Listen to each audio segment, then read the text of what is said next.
Tony Bellew defeats David Haye by technical knockout in dramatic clash at O2 Arena as former world heavyweight champion suffers Achilles injury. One of the most courageous displays in the history of the British ring ended in Tony Bellew's fairytale come true and the Hayemaker's nightmare from hell. To the Mirza bomber, the glory no neutral gave him a chance of seizing. To David Haye, the man who once blamed a sore little toe for losing a world heavyweight title fight, a badge of honor as big as his fighting heart on this unbelievable night in London's Docklands. Once Haye collapsed with an agonizing leg injury, perhaps a snapping of the Achilles tendon for which he flew to Germany in the middle of fight week for emergency treatment. The night of pain he had promised Bellew became his agony. One which was ultimately beyond any man's endurance. After standing virtually motionless as he took salvo after salvo of massive blows, the white towel he had warned Bellew's corner to flutter before this extraordinary fight was thrown in by his own trainer. The second knockdown he suffered, amid all the uncounted slips by both combatants, came when he was battered halfway through the ropes in the 11th. By the time he was able to drag his stricken leg back into the ring, referee Phil Edwards was about to either finish the 10 count or wave it off. Haye's trainer Shane McGuigan spared him the decision. There was to be no 12th and final round for Haye. Not this night, but he insists, at 36, the end of his career is still to come. Perhaps next, a rematch with Bellew, who promised him as much when he praised Haye's courage as they enveloped each other in the newfound mutual respect of warriors. Haye, who had limped and lurched on, in the hope that one real heavyweight punch might yet fell Bellew, the world cruiserweight champion, acclaimed his ability and willingness to take a punch. That capacity required us to swallow our predictions that Bellew would fall within 3 rounds. And much credit to him for resisting. Although Haye won most of the early sessions, it was not until the 6th that his right leg gave way. He had also lost the opener on my card as he went for the first round stoppage he clearly craved like a wild man. A fight born of a desire to make money, which then turned into a bitter grudge match, ended up providing a sold-out O2 Arena in London's Docklands with an epic spectacle. Whether Haye's heroics are enough to justify the world heavyweight title bonanza he craves against Anthony Joshua will depend on how he comes back from this. Although Bellew might be no easier to flatten in a rematch. Haye was taken swiftly to hospital in the aftermath for emergency examination of his suspected Achilles tendon injury, an injury which left him unable to attend the usual post-fight press conferences at the O2. The legendary Michael Buffer had got them rumbling in the first. Haye made the opening charge, catching Bellew with the right and left. Bellew landed a left of his own as they parted, but Haye came, and although he landed more, he took a couple of rights for his trouble. Bellew was the calmer of the two. And Haye paused for a little showboating, giving Bellew an unexpected chance to steal the first round with some heavy counters. Haye made a more rational start to the second, setting up the opening for a hefty right.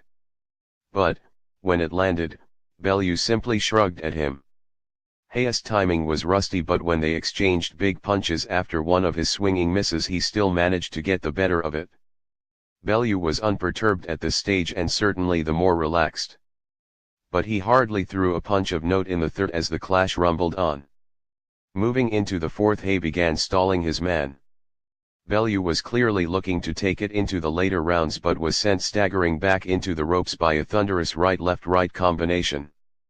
Bellew showed more aggression at the start of the fifth, following his left jab with an occasional right. That exposed him to Haye's power, but the former world heavyweight champion's timing was still rusty. Had it not been, he might have ended it here as he had Bellew stumbling into the corner. Bellew had thrown a few comments at Haye at the end of the fifth. Haye seemed to hurt his right leg as he stepped back into the ropes. He tried to end it there, but a clash of heads gave Bellew a breather as he went down without a count. Haye, clearly handicapped, fell twice himself, and the third one counted against him. He rose and limped back to his corner. Maybe the Achilles tendon for which he went to Munich for treatment in midweek had snapped. Gallantly he lurched out for a seventh, in which he took massive punishment, hardly able to move. Somehow he stayed on his feet, withstood the barrage and limped away again like a lame horse. This was a 2-point round to Bellew without a knockdown. Clearly believing he might still land a one-punch KO, Haye came out for the 8th. He came out punching, astonishingly, although hardly able to move. He tried to call Bellew in, arms down, in hope of landing a sucker punch. No taker. Haye had promised Bellew a world of pain, but the hurt was on him in his crippled condition in the 9th. But Bellew was still wary of walking onto a sucker punch. Haye kept swinging but could not plant his right leg to generate full power, and was then warned for a low blow.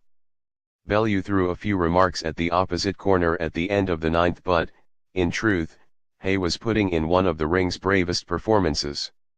The start of the 10th was delayed as referee Phil Edwards inspected the damaged limb, then allowed him to continue. It was Bellew's turn to punch low, and when he did again he was warned. But Haye could not move enough to land a response. Haye again refused to remain on his stool. But still Bellew did not have the power to finish him off. Haye's leg betrayed him again as he fell into a heap in corner.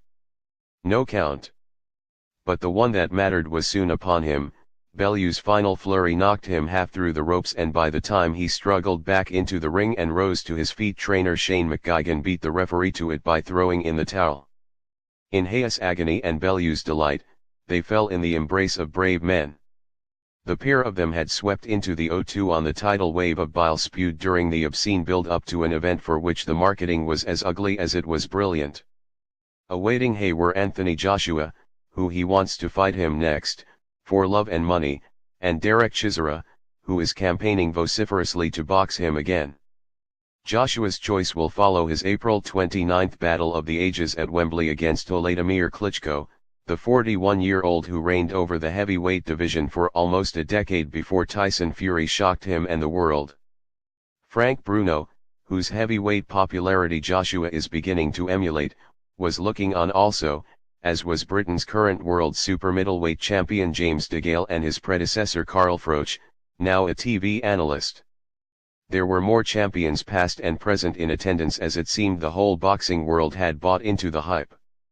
When it comes to fight night, the crowd couldn't care less about the cussing which goes before. Showbiz celebrities abounded. There is not much political correctness about a testosterone fight crowd. Activist cum singer Lily Allen was roundly booed, Bonk and Boris Becker loudly cheered.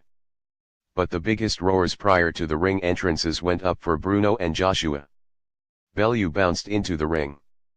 Haye took his time, turning to study all corners of the arena and soaking up the atmosphere he had created. That was as raw as some of the language had been. It was also electric with anticipation. What were they expecting? Blood in the evening. Katie Taylor, Ireland's former Olympic and world gold medalist, extended the start of her professional career to a third straight win. Taylor cruised to victory over the outclassed Monica Gentili, winning the first 4 two-minute rounds by wide margins before knocking down and stopping her in the 5th.